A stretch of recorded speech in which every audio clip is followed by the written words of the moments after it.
عموماً ایک سوال ہوتا ہے کہ ہماری بائیں آنکھ پھڑک جائے یا دائیں آنکھ پھڑک جائے، اس کا تعلق خوشی اور غمی کے ساتھ ہے، یعنی بائیں آنکھ پھڑکی تو غم آئے گا، دائیں آنکھ پھڑکی تو خوشی آئے گی۔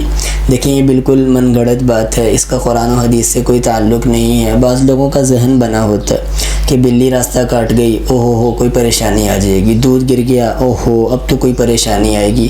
یہ من گھڑت بات ہے، اس کا شریعت سے کوئی تعلق نہیں ہے۔ بعض دفعہ پٹھوں کی کمزوری کی وجہ سے جسم کے کچھ حصے ہوتے ہیں جو ہلنا شروع ہو جاتے ہیں، انسان پریشان ہو جاتا ہے۔ خون کا پریشر لو ہوتا ہے تو انسان پریشان ہو جاتا ہے۔ اسی طرح کمزوری کی وجہ سے یہ آنکھوں کا پھڑکنا ہوتا ہے۔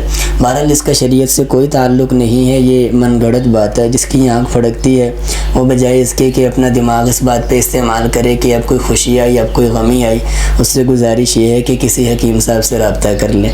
دیکھیں خوشی اور غمی کا تعلق یہ اللہ رب العزت کی تجلیات کے ساتھ ہے۔ انسان کے اوپر جب اللہ رب العزت کے جلال کی تجلیات پڑتی ہیں تو پریشانی آتی ہے، جمال کی تجلیات پڑتی ہے تو خوشی آتی ہے۔ صاف لفظوں میں آپ یوں سمجھیں کہ جب انسان کوئی اچھا کام کرتا ہے اللہ کو پسند آتا ہے، اللہ خوشیاں دیتے ہیں۔ جب کوئی برا کام کرتا ہے اللہ کو جلال آتا ہے، اللہ کو برا لگتا ہے، اللہ پریشانیاں بھیجتے ہیں۔ انسان کا توکل اور انسان کی امید تو اللہ کی ذات کے ساتھ ہونی چاہیے۔